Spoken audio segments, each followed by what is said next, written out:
The very first thing I started trying to do after talking to Kevin was just get my hands around the financials. In the first meeting that I ever talked to Kevin. And I just really want to start there. And this is, again, a very elementary picture, but I think it's good for the community to know. I mean, this is a 50,000 foot. This is as elementary a budget picture as anyone could ever give. But I think it's good for the public to know kind of how the EDC works financially, and then we're going to get into how it works in other ways. But basically, about 30 years ago, we voted as a community to issue a 1/2 cent sales tax. So every dollar that's spent in our town, 1/2 cent goes to the EDC. And now, in this day and age, a long time ago, 15 years ago, the number was about 14 million. But today, in 24, 25, that number's around 25 million. And so it takes in about $25 million in income a year. It'll be 26 next year. It'll be 26 and a half the next year. It just slowly grows. We spend about $2.5 million dollars operating the EDC. So our CEO and his team and office space and travel and conventions and meetings that we go to and meetings with prospective people who were recruiting to come here, all of that adds up to about $2.5 million. And then the next line I put on here is $12 to $16 million in project incentives. In my world, I would call them liabilities, but things that we've committed, projects we've committed to and made a deal with somebody to come and perform, whether it's bringing jobs or building something or growing something. And the reason that number is a range is because it changes every year depending on where those projects are in their lifetime. Sometimes they have a very expensive year, or something big is coming up potentially with Albers in 2025. Could be a lot of money, but I said 12 to 16. The last entry on our 50,000 foot budget here is what's left. I'm going to say $7 to $8 million we save. We just save. As a result, we have a lot of money in the bank.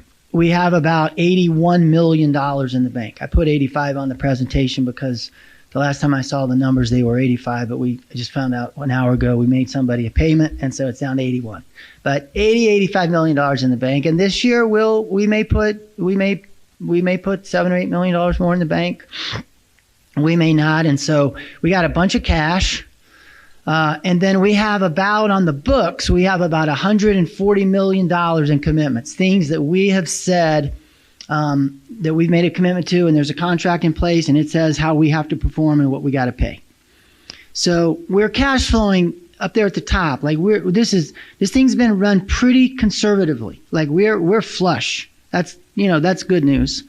And as a result of that, we've saved some money. Now we owe supposedly more money than we have in the bank, but we're in very good shape. My opinion about that 140, and I should have said this earlier. Please stop me anytime this is going to be way boring if you let me go the whole time without asking me any questions. So stop me. But that 140 I don't think is a real number. I think an actual number of what we've committed is probably, I don't think it's more than 100. I think it's around 100. Might be 90, might be 102, but I think that's where that 140 comes from is it's all the jobs we've done, all the projects we've done, and all the jobs that we said that they might produce, and if they maxed out, what we would have to give them. But most of these things don't work out the way the contract says. And so if you're looking for a real number, I think we have almost as much money as the bank as we owe and great cash flow. But this is where we are, big picture financial highlight. Performance highlights. I need to pause here and just bring everyone up to date on a couple just details of the EDC world. When I say, I'm going to say EDC a lot today. When I say EDC, I'm not talking about the AEDC. I'm talking about the Economic Development Corporation ecosystem. It's very unique. It's very, very nuanced. But the way that EDCs measure themselves primarily is by the number of jobs they produce. Now, there's a secondary way, which at times I think provides color and has some value, and that is trying to look at the economic impact that a group of jobs produces. I'm just going to tell you that I think that the majority of the economic impact numbers and studies in the ET world, I think the majority is bunk. And I'll get into maybe some of that, but that's not the main way that we measure it anyway. When I sat down with Kevin, I called him. The first day, Kevin told me in that conversation, it was a couple hours, he told me how the EDC had performed in his tenure. He said, in my tenure, we've produced 5,000 jobs, the most productive 5 years in the history of the 30-year history of the EDC. The way they talk and the way they speak is in terms of jobs. And it's the purest way, it's the most accurate way to decide if an EDC is working. So this is a picture, a high-level picture in terms of jobs of the last 15 years of our EDC. We have taken in, keep in mind, I asked Kevin, I didn't ask him, Kevin told me in that first conversation we've produced 5,000 jobs in these 5 years. So in my mind I was thinking 5 years and 15 years, probably not 3 times 5, but maybe 2 times 5, maybe 10,000. In these 15 years from 2010 to 24, the EDC has taken in $290 million in tax revenues. So that's that half-cent sales tax. 2010, it was 14 million. This past year is little over 25. The actual number is $292 million. In that 15 years, we have realized, and you see my little star up there by the word realize, so I need to explain this, but we realized 1,500 jobs in Amarillo as a result of the EDC's work. The reason I have an asterisk by realize is because there are a couple of things you have to bring in to bring a little color. I first looked at the last 5 years. Again, I wasn't planning on this being a big project. I said, I'm going to look at the last 5 years. And I asked Kevin to begin to build me a spreadsheet, and I got the first version. It's the one that all the community has seen, jobs, projects, jobs. And then I said, okay, could we start with the first year of that job, that project, and show me what happened that first year? I want to know how much money we spent, how many jobs came that year. And then the second year, third year, fourth year, fifth year, we don't gone back 5 years. So I just went back to 2020.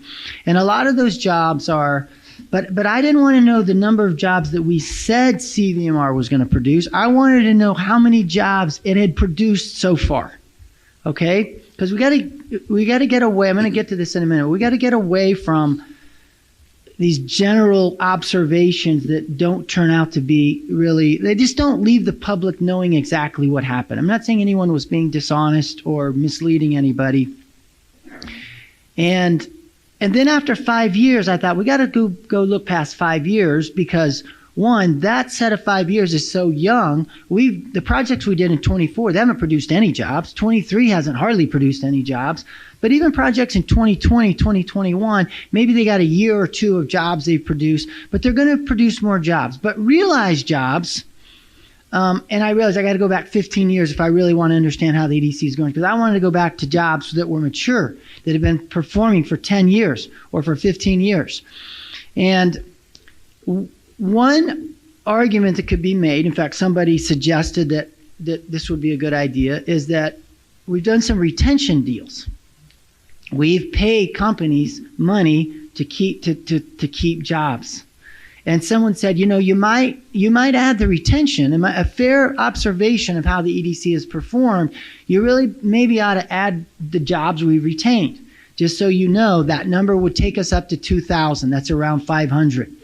The reason I didn't put that in there, I don't agree that you can't not mention it. That wouldn't be honest. But the reason I don't think it's part of the discussion is that we've done retention deals that didn't produce jobs, and I don't think were very good deals.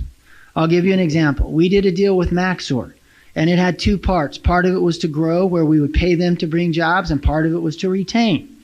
The reality is Maxor is declining jobs in Amarillo. They're doing it on purpose.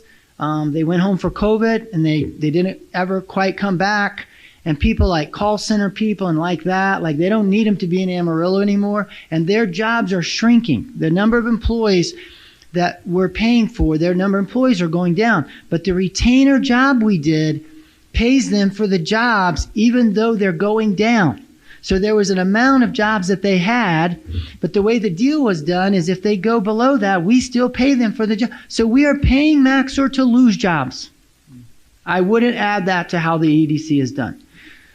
We did a deal with Excel, a retention project. And these are the questions coming to my mind. Wait, Excel wasn't leaving, were they?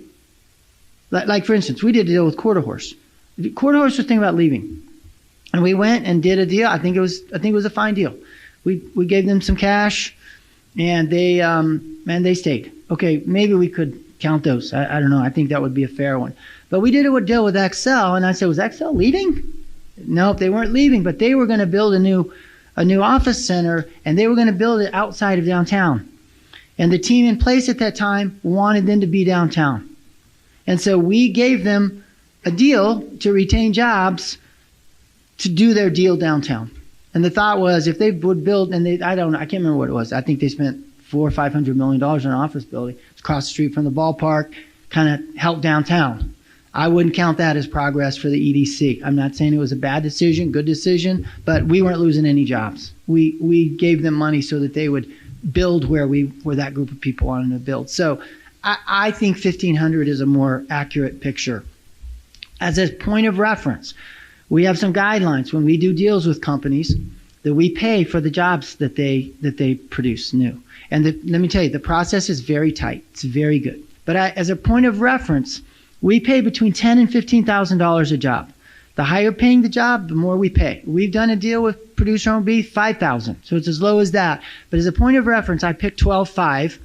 So if you take that $290 million that the AEDC has taken in over 15 years, the 1,500 jobs we've produced, we've invested $193,000 a job. I put a few little points about the last 5 years together. You can't look at the number of jobs they've realized. Really, it's not a fair look because those projects are developing and they will grow more jobs. But in those 10 years, in those 5 years, and here's how I did this. There's a lot of talk, and people called me and said, hey, this has been amazing. You're messing this up. The last board, you guys heard it all.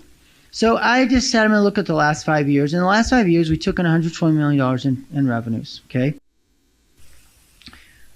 We spent about $10 million in operations, $2.5 million a year, about $10 million. We spent about $15 million on projects in those 5 years. So we're not talking about projects that happened long ago in those 5 years. So we've come out of pocket about $25 million. We have realized 200 jobs. That's how many jobs we have actually realized. Now, the reason there's two asterisks on there. One is that 200 doesn't include the Amazon deal. The Amazon deal is 900 jobs. They committed to 5. It's been 9. I'll explain why I didn't include that in a minute. But that's kind of a look at the last 5 years. I'm just going to say I don't think it's amazingly stellar. I don't think it needs any arrows, but we've taken in a bunch of money and we spent a bunch of money, and it's not that many jobs. If we counted Amazon, it's not that many jobs. We also, in the 5,000 jobs that supposedly have been produced, like we have projects that they're not going to happen. Like they're not going to happen. CVR isn't going to happen. It was 1,000 jobs, 20% of the claim. Like it's not going to happen. And this is we need to take a little sidebar on this question. And the question is, what's a job? I had in my first conversation with Kevin a discussion about a project we've done. I'm not going to talk about it yet. We'll get to it later. And I asked him how much we had spent. He told me. I asked him how many jobs. He said around 100. And in my mind, I did the math, and it was kind of a big number. And I said, and I literally didn't know. I was just so ignorant. I said, so Kevin, is that good? Is that good? And he's like, yeah, it's not that good. I wasn't here when we did it. It happened just before he got here. And he said, but you got to remember that you don't just get the job.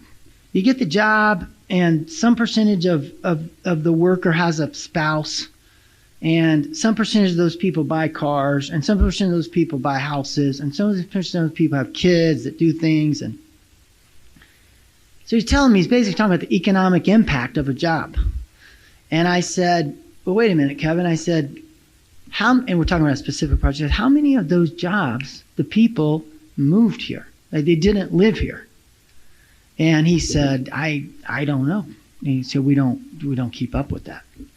And I said, well, because if that entity hired 100 people, but 85 of them just came from another job across town. We didn't get all those other things that we talk about with economic impact. We already had the wife, we already had the kids, we already had the car, we already had the house. And it got squishy, and because talking about economic impact is just a super wobbly business. Like I haven't been involved in things that use them. And so that, I didn't press him. But that's been on my mind about, like, when we talk about jobs, like Amarillo thinks, and I think maybe you guys think that we got 5,000 jobs in the last 5 years. Well, we contracted for potentially 5,000. They may or may not happen, and whatever do happen will take time. Will take whatever time. But listen, when Buc-ee's comes to town, 400 people did move to Amarillo to take a job there. They took a bunch of people from Greg Mitchell at Toot and Totem and all kinds of other people. Now, that's fine. I'm not saying that's bad, but I think it's an honest question to ask, what is a job? Doug Nelson really, really helped me with this in the last 2 weeks. And Doug said, I in my mind had decided what I kind of thought the number. I thought the number was maybe 10%. People move here. Now, that doesn't mean there's no value in doing the deal. I'm not suggesting we only do any deals that people move here. But if we're going to measure how we're going to do, like how we're really doing and really what economic impact we're having, we got to have an honest talk about, is that really a job? If I just go steal an employee from Cole because the AEDC will give me $10,000 for that guy over 5 years, I haven't created a new job. I probably gave him a raise, and then Cole had to go steal him from Tom, so that guy might have got a little bit of raise. That's maybe even all okay and good, but it's not a job. Doug suggested he thinks the number is probably 25%. And so giving Doug that point, 25%, the number of jobs realized over these last 15 years would be 375. And the price we paid for those jobs with our $290 million would be $775,000 a job. Now, that's not the final answer. Okay, that didn't mean the EDC isn't doing good. That doesn't mean we shouldn't have done any. Doesn't mean anyone did anything wrong. But I would say to the community, and I would say to the council, if we're going to take a serious look at the EDC, like, we have to ask these questions, so that we can see how are we doing, and how could we do better. And for going forward in the discussion, I'm going to go backwards and get rid of those things, and you're going to use 1,500 jobs. Let's say it's 2,000. Like, how are we doing? Like, maybe 1,500 is good. Like, I'm having to reset everything I'm thinking. Of course, I started out thinking 5,000 in 5 years. It's maybe going to be 10. Or it's going to be more than 5, and now in my mind I'm down to 1,500 over 15 years, and honestly I'm starting to try to justify, like, okay, surely this is probably good somehow. I'm looking for a way to be. So here's what I did. I went back and I started looking at. I asked. I think Kevin helped me with this. Like, how many jobs do we have total? Like, how many people work here? And so I did some quick views, and I looked at our population over those 15 years. Our population has grown from 191 to 203, 12,000 people, 6% growth. Our jobs in those 15 years, from 2010 to 14, have gone from 122.3 to 130. It's grown 15,000. We have twice the job growth as we have population growth. That's not really out of job growth follows population growth, but many cities have more jobs than population. There's an explanation for it, but this is all fine and healthy. It's good. But here's what struck me when I got these numbers. I said, in 15 years, we've created 15,000 jobs in Amarillo, and the EDC has produced 10% of those. And being honest, walking into this process, I thought the EDC is driving the growth in Amarillo. In one of the board meetings, in my first board meeting, someone said, you have to understand, like, we're growing because of the work the EDC is doing. And I think they were being completely honest. I think they totally believe that. And certainly 1,500 jobs, we'll take them. Like, I don't want to discount 1,500 jobs. We'll take them. I'm not sure I'd pay $290 for them, but we'll take them.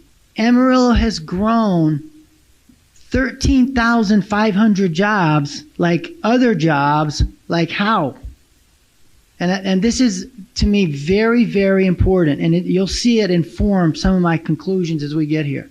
Let me tell you, because we work hard and we are industrious and we are innovative and we live in a capitalistic world that produces jobs. And the reality is the job drivers in our marketplace is us. Now, we should want to add to it all day long, but the EDC isn't deciding our success. And I'm going to tell you, I walked in this project assuming that it had. Now, that doesn't mean we should throw it away. I'm not going there today, in case anyone's wondering, or that we should stop it. But when you see yourself in that place, you operate totally different. Your plans become completely different because the reality is good, old, hardworking Amarillo people who started a laundromat or mow grass or build businesses or everything in between. We are the people that build jobs, and they didn't come ask anybody for any money. They didn't get free things. They just were hard-working, panhandle Texan people. And that is our biggest asset as an economy, in my opinion. And the EDC has to go into a mode of thinking about how they support it, how they support that. That's a different EDC, in my opinion, going forward. Now I want to talk about some deal highlights. I took the opportunity to just throw a couple deals on the board. And listen, I've had so many to draw from. In fact, I didn't know about. The reason I only went back 15 years because the data before 15 years was less clear, way harder to find. So just pick 15 years. Plenty of big sample size. It's half of our life in the EDC. And these all come from these 15 years. There's some other things on here that, like the Bell deal isn't on here. The Bell deal is going to be the best deal we ever did. I don't know. The Amazon deal is a stupid good deal. But the Bell deal was good. We've given Bell, in general speaking, we've given Bell $100 million over all these years. I can't remember when that deal was done. I think 1980, that's not a long time ago. And 90, I can't remember. It's old. And Bell produces $100 million in payroll a year. That's a really good, like, even if you don't swoosh up the economic impact, there's a lot of economic impact, and it's been a long time. It also has brought our community a ton of credibility and momentum and pride. Like we feel like we put those V-22s in the air. There's a lot of value in those things beyond. So there's a lot of things we could talk about, but I put Amazon first. We did the Amazon deal in 2020, I don't know, 2 or 3. We gave them $2.5 million. They've hired 900 people. That's 2,700. Again, not the only way to measure how an EDC is working, but the clearest, straightforward, agreed way. 2,700. Unbelievable good deal. Unbelievable good deal. Very solid partner. They ought to be there for a long time. They're low maintenance. The nuance about the Amazon deal, speaking with my EDC hat on, is that we didn't do the deal. And that's why I didn't put it in the numbers on that previous slide. Amazon has their own team that is scouring the country for places to come and set up. And they found Amarillo. They contacted an Amarillo landowner. They engaged in a negotiation with that landowner to buy land and made a deal. And then we came and gave them $2.5 million. The words used by an EDC person to me was, that thing just fell in our lap. Now, that's fine. We'll take it. In fact, it's fair. Like, every day we'll take it. It is 900 jobs. I don't know how many are real new jobs, but it's 900 jobs. I guarantee Amazon had to take good care of them. They probably had to pay them more than they were making before. They make good benefits. They're going to be there. All kinds of good things about Amazon being here. Another person in my discussion said, you know, one of the best deals we ever did was Texas Tech Health Sciences Center. We only gave them $6 million. And I said, how many jobs? I don't know. Let me go check. Come back. 66 jobs, $6 million. $90,000 a job. Value, there's value there. I'm not suggesting there's not. But in terms of measuring what we get for what we pay, $90,000 a job. Texas Tech School of Veterinary Medicine. Texas, we will pay, if we live out the contract, we will pay $50 million for 120 jobs. It's $415,000 by any measure. it will be, in terms of jobs and what we pay for it, it will be the worst deal that we ever did at the EDC. Now, I'm not saying there's no value. I want to be so clear about this. The Texas Tech vet school should be here. They are very valuable. Dr. Landergan is doing an incredible job at that vet school. They just graduate. Their first class will graduate in May. 87% of their kids pass their boards. It's 10% higher than the national average.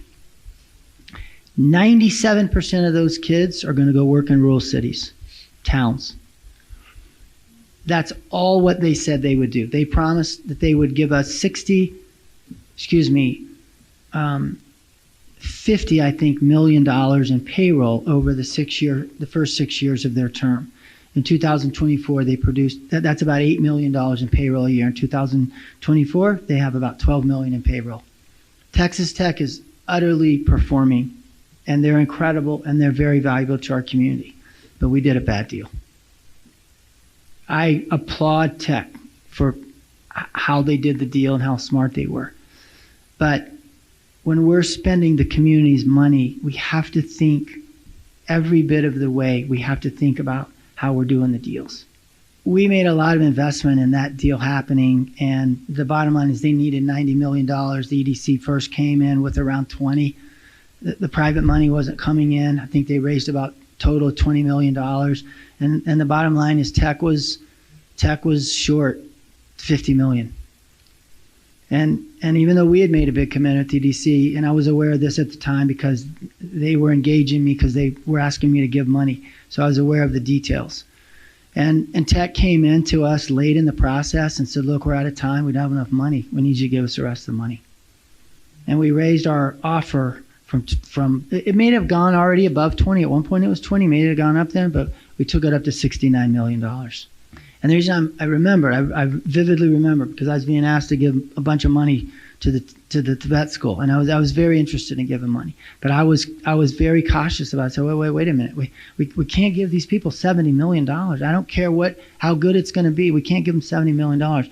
And the deal was that Tech would go after the deal was done, and they would raise a bunch of money, and they'd forgive the money and go back. But if we just would make the commitment, they would go get what they needed done around the state, appropriations at the state level, appropriation in the educational world. And then once the deal was done and it was finalized, the floodgates would open and their big donors would come in and they'd give money back. And they'd reduce our $69 million commitment down. And if I could just say this gently but firmly, it was this whole thing rests on you guys giving us $50 million more dollars. And you guys, we just blinked. And we blinked with our neighbors' money. So 4 years goes by, 4-year look back. And that's when we're going to look and see how much money Tech could raise. We have a contract, and in the contract it says that we're going to go raise money. There's specific language. I won't quote it for you, but I could. I have it memorized, what they'll do. And there's even 2 places where there's a sample about how much money that might be. And that number in there is $25 million, the same number that I was told as a potential donor that they would raise at least. So it would take our 70. The 70 number really was 60 because Jerry Hodge was going to give 10. Incredibly generous gift that he gave on behalf of he and Margaret. So it was really 60. After 4 years, so the 60 would have taken us down to 35 if they raised 25. After 4 years, we went back to Tech. It happened in 2024. And they had raised $5 million.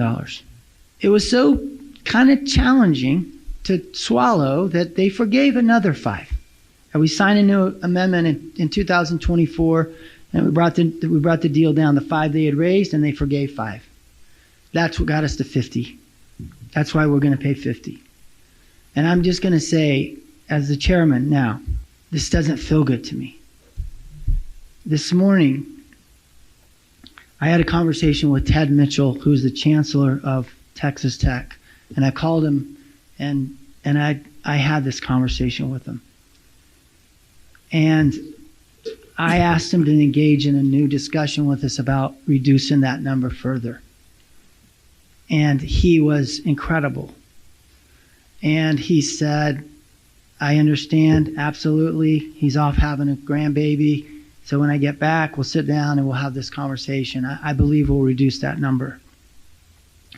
And I think we have to think about doing business like this going forward. I think we have to be willing to make a little bit tougher deal. Here's what I got told 5 years ago. If we don't do this deal overnight and give them the 70, this thing may not happen, or we may have to wait 2 years for the next appropriations.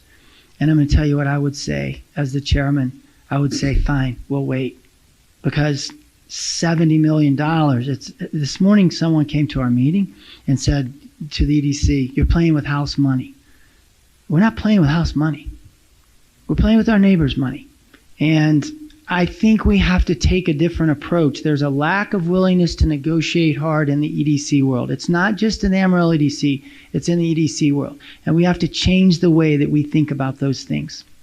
And I'll come back and talk about that later. I want to thank Dr. Mitchell. He didn't do the deal. He wasn't in the role that he's in, and he was so gracious. Tech has been nothing but an incredible partner to us. How they're performing is everything they ever said, but we need to go work on this deal. I feel confident that we'll get to a better place with these guys. They're great partners.